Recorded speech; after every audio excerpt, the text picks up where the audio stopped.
क्या हुआ जब नन्हे मोहम्मद अपने चाचा के घर गए और उनके घर रिज़्क की बारिश होने लगी और एक नदी में कैसे रास्ता बन गया, चलिए जानते हैं। दादा अब्दुल मुत्तलिब के इंतकाल के बाद हमारे प्यारे नबी सल्लल्लाहु अलैहि वसल्लम अब अबू तालिब के घर उनकी निगरानी में पल रहे थे। लेकिन जिस दिन से मोहम्मद सल्लल्लाहु अलैहि वसल्लम हजरत अबू तालिब के घर आए, उसी दिन से ही उनके घर के हालात बिल्कुल बदल गए। उनके घर के चारों तरफ हवा में एक अजीब सी खुशबू महसूस होती। हमेशा उनके घर जो खाने में कमी रहती थी, नन्हे मोहम्मद सल्लल्लाहु अलैहि वसल्लम के साथ बैठकर खाने से उसमें बेशुमार बरकतें उतर आईं। अबू तालिब का घर जो बहुत ही तंग हाली में था, अब उनके घर में रिज़्क की बारिश होने लगी। उनका जमीन जो सूखा और बंजर था, अब वो हरियालियों से भर गया। अक्सर ऐसा होता कि दूध की मश्क आधा भरा होता, लेकिन जब नन्हे मोहम्मद उसका सिर्फ एक घूंट पीते तो दूध का मश्क पूरा भर जाता और घर के सारे लोग पेट भरकर दूध पीते, फिर भी दूध पूरी तरह भरा रहता। बीवी पूछती, ये कैसा करिश्मा है, ये कैसा जादू है?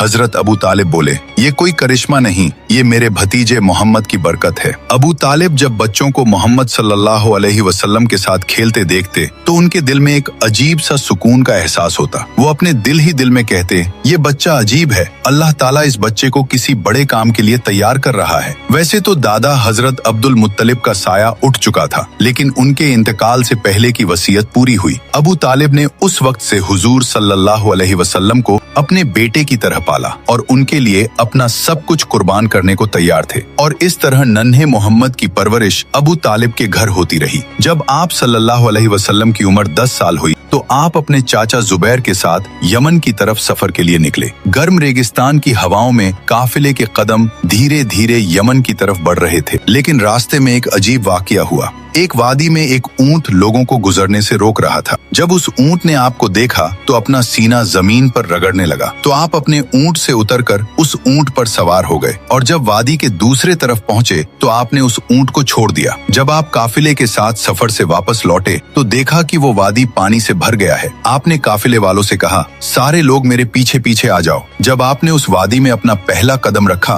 तभी अल्लाह ताला ने अपना करिश्मा दिखाया और पानी को एक ही लम्हे में खुश्क कर दिया। हजरत मोहम्मद सल्लल्लाहु अलैहि वसल्लम और काफिले के लोग आसानी से वादी पार कर गए। जब काफिला सलामती के साथ मक्का लौटा तो लोगों ने सारा वाकया शहर वालों को सुनाया। तो लोगों ने कहा, इस बच्चे की शान बहुत निराली है। सुभान अल्लाह। जो लोग नबी पाक से सच्ची मोहब्बत करते हैं तो दिल से लिखिए, आई लव मोहम्मद, और अगले पार्ट के लिए सब्सक्राइब जरूर करें।